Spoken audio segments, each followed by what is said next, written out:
Okay, so our work this week is going to be factoring all different kinds of polynomials.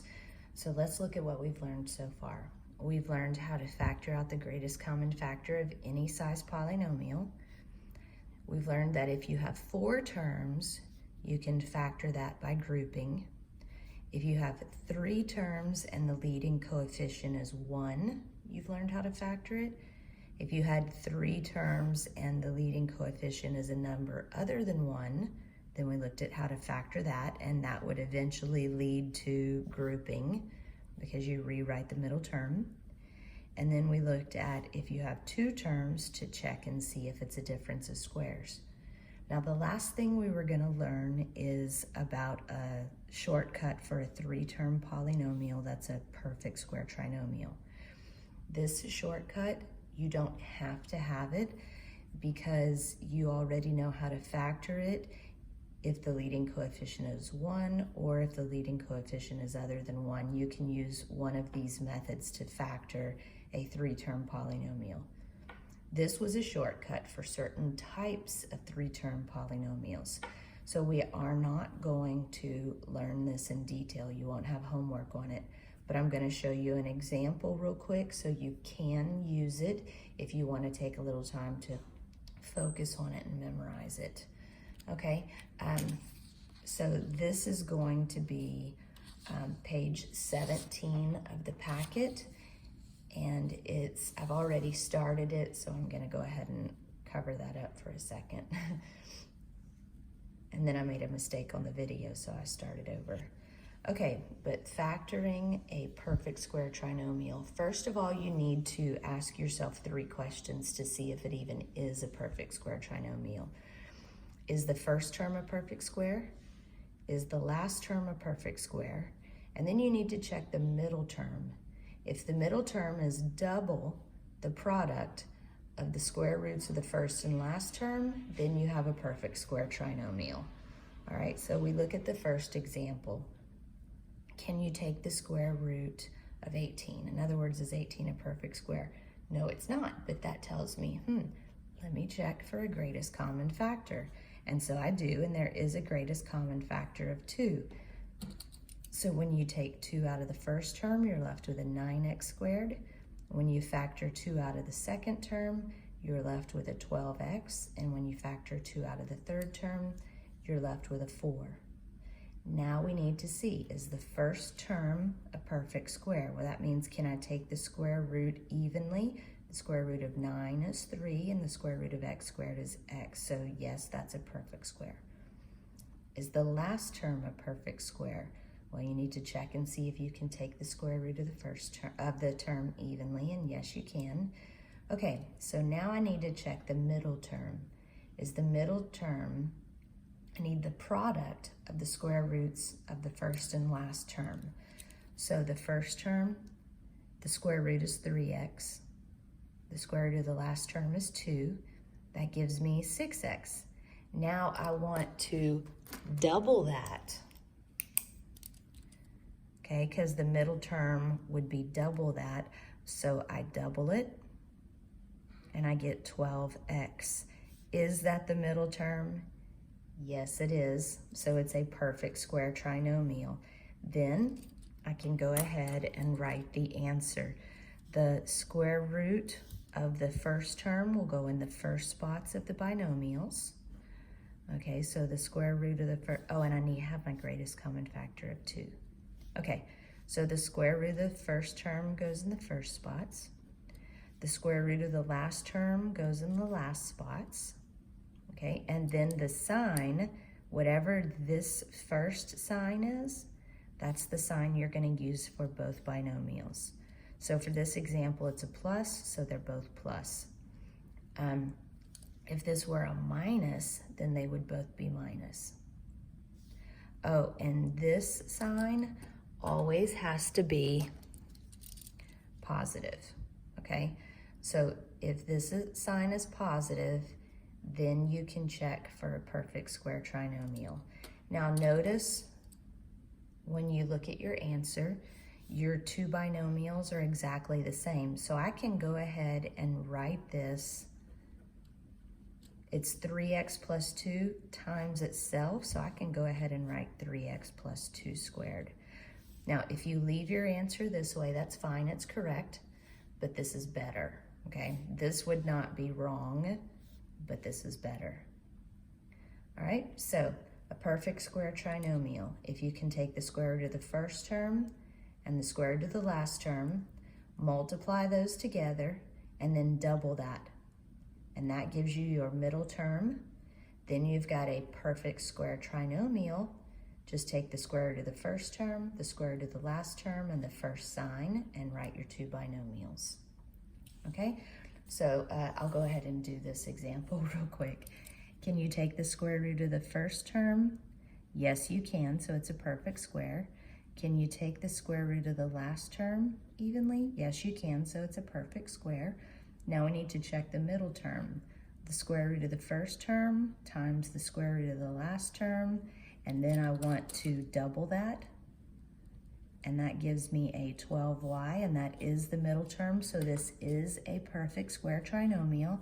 So I can go ahead and write my binomials. Square root of the first term goes in the first spot, square root of the last term goes in the last spots, and whatever that sign is goes here, and I can go ahead and write that. Since they're exactly the same, I can go ahead and write that as y plus 6 quantity squared. All right, well, since this is so easy, I'll go ahead and do the last example also. I didn't want to spend this much time, but let me go ahead. All right, so can you take the square root of the first term? Yes, you can take the square root of the coefficient, and you can take the square root of the variable, so that is a perfect square. Can you take the square root of the last term evenly? Yes, you can. This sign is a plus, so we're good. All right, so now let's check the middle term. The square root of the first term times the square root of the last term, and then I want to take that product and double it. And that does give me the middle term, so this is a perfect square. Then I can go ahead and write my answer with the shortcut. I know the square root of the first term goes here, square root of the last term goes here. This sign will be the sign that I use for both of them. And I can go ahead, since they are exactly the same, I can go ahead and write them as 3y minus 5 quantity squared. If you leave your answer this way, it's correct. This is more correct.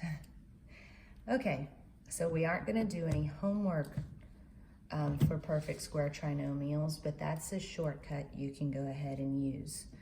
All right, now we're not doing, page 18 was the problems for perfect square trinomials. We're not doing those.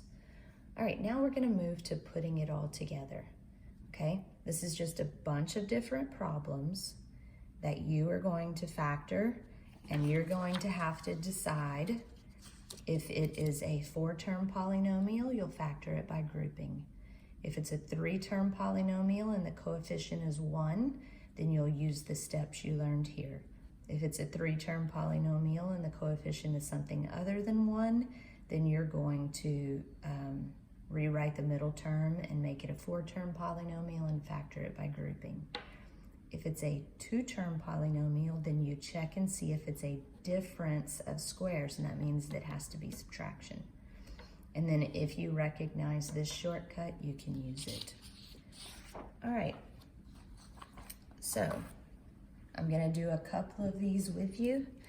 We look at the first one. First thing you ask, is it a, how many terms does it have? It has 3 terms. So this is a trinomial. Then we look at the leading coefficient. Is the leading coefficient 1 or something other than 1? Okay, it's other than 1. So we're gonna have to use the steps for factoring that. Let me get those.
Okay, so since it has 3 terms and the leading coefficient is something other than 1, these are the steps you'll look at. You'll multiply the first and last term together. You'll list the factor pairs of that product. You'll determine which factor pair combines to equal the middle term, the coefficient of the middle term, and then you'll use that factor pair to rewrite the middle term. Then you'll have a 4-term polynomial that you solve by grouping. So these are the notes that you can look back at to help you with that if you're not sure or don't remember. Okay, so we are going to multiply the first and last together and we get a 6. And the factor pairs are 1 and 6 and 2 and 3. Okay, and then we have to look at which factor pair. Oh, let me go ahead and look at the signs, okay? So this sign tells me that they are going to be different. This one tells me that the larger will be negative. So I know whichever factor pair I use, that the larger factor will be the negative one. Okay, so which factor pair combines to give me a -5? Well, a -6 plus 1 gives me a -5. So this is the factor pair that I'm going to use to rewrite the middle term. So instead of having a -5x, I'll write it as a +1x minus 6x. The first term stays the same and the last term stays the same. So all we did was rewrite the middle term. Okay, now we can factor it by grouping. So I'm going to group the first 2 together and I'm going to group the last 2 together, and when I do, the sign in front of it stays with it. Okay, what do these 2 have in common? They both have an x, so we'll factor out the greatest common factor of x, and then you'll be left, once you take one of these x's out, you'll be left with 2x. Once you take this x out, you'll be left with the understood 1. Okay, now whenever we look, what do these 2 have in common? 6 is the same thing as 2 times 3. So I can see that both of these have a greatest common factor of 3, and I need them to both be positive. So I'm going to take out a -3, and whenever you take a negative out or you factor out a negative, that means these signs are going to change. Now, how did I know that I needed them to both be positive? Because remember, whenever you look at each group after it's been factored, the binomial has to look exactly the same. So they both have the same binomial, so I'm going to factor out the binomial of 2x plus 1, and I'm going to factor out the binomial of 2x plus 1 from this one. When I do, I'll be left with an x and a -3. Okay, so that would be the answer. Now, remember, if you rewrote the middle term and you put it as a -6x plus 1x, you just wrote them in a different order, you'll still get the same answer. It's just that when you get to this step, the binomial that they'll both have in common is the x minus 3 binomial. All right? All right, so let's look at number 2. For number 2, you ask yourself, okay, how many terms? It's 2 terms. The only thing that we learned from factoring something with 2 terms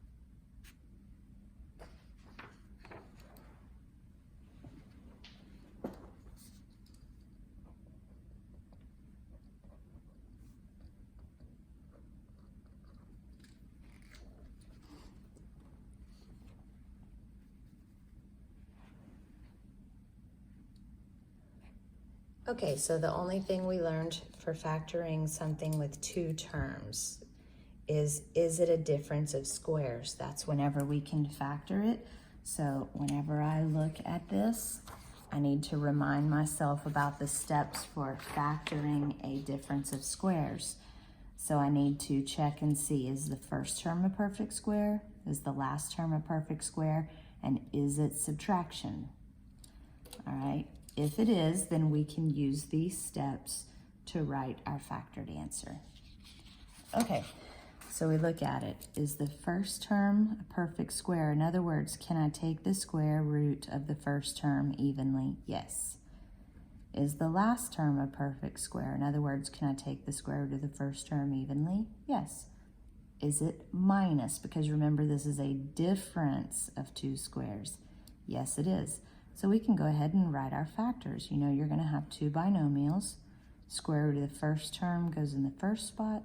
Square root of the last term goes in the last spot. One is going to be a plus, one is going to be a minus. And that's the answer. Okay, now we can look at the next problem, and I can see, okay, it is a trinomial, and if I have a trinomial, 3 terms, I can see if the leading coefficient is 1, I'll factor it using these steps that you learned here. If the leading coefficient is a number other than 1, then I'll factor it using the steps that we learned in this lesson. We also just talked about perfect square trinomials. So you might recognize, if you really focused on the perfect square trinomial, you might recognize that it's a perfect square trinomial. But in this case, it isn't. I can look at it and tell. Oh, no. There's okay, so the leading coefficient is not 1, so I need to go ahead and check and see if there's a greatest common factor. And there is a greatest common factor here. I can tell that it will be a 4. And you should be getting really good at that by now. We've been doing it for quite a while now.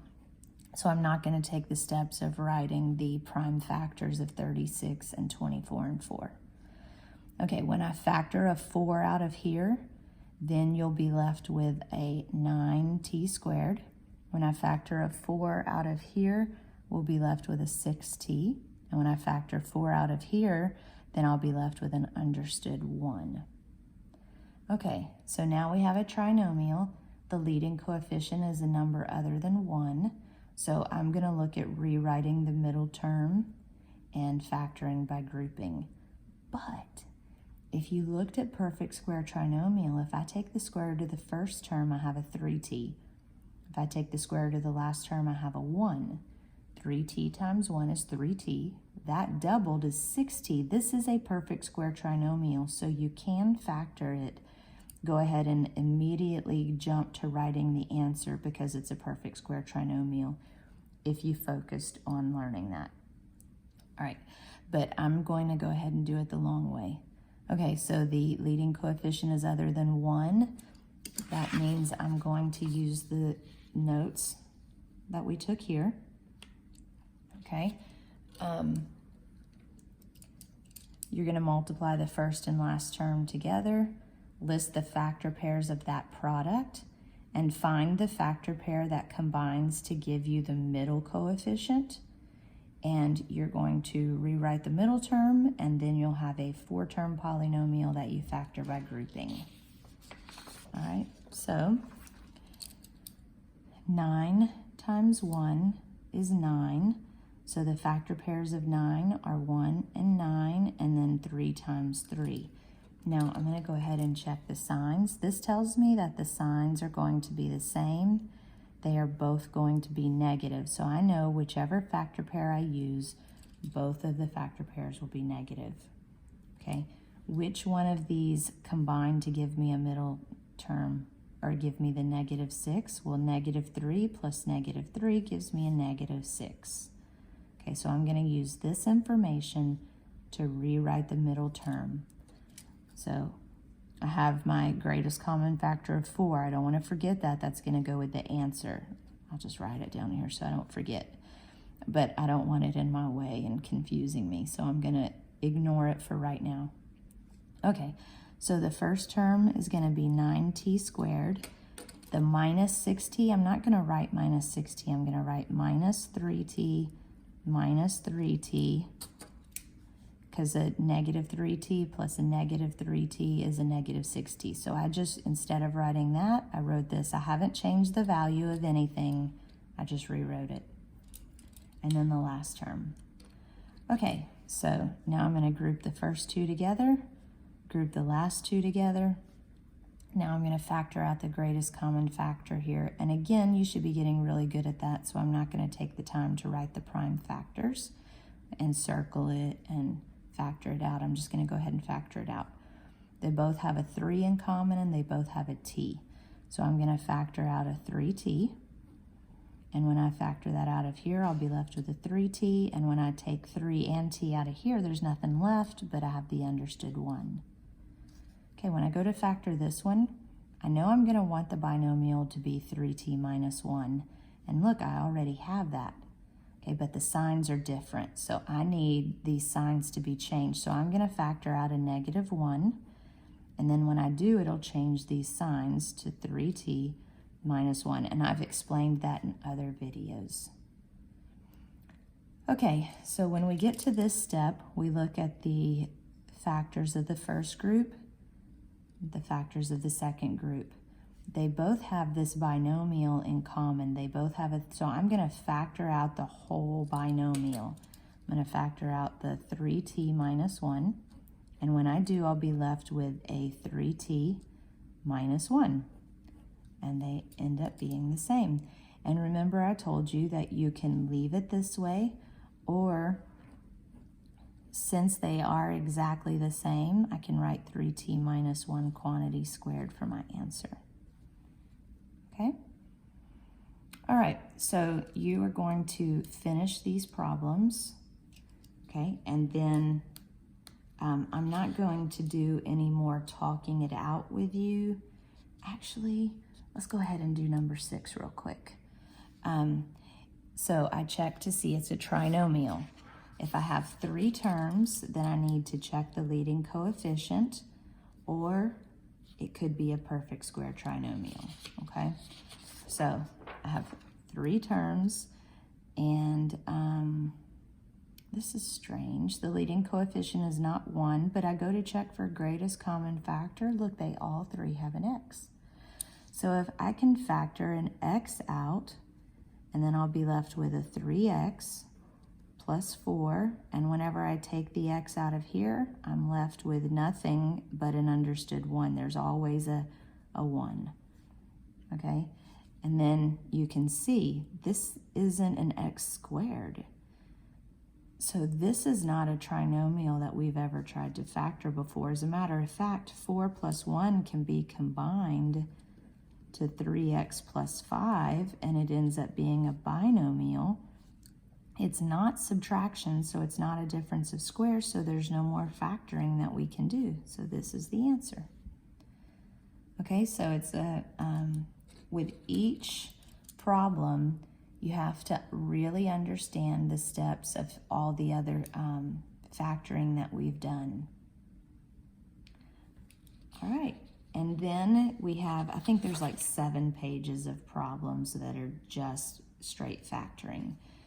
So today you'll finish these and check the answers, and then tomorrow you'll do this page and check the answers, okay?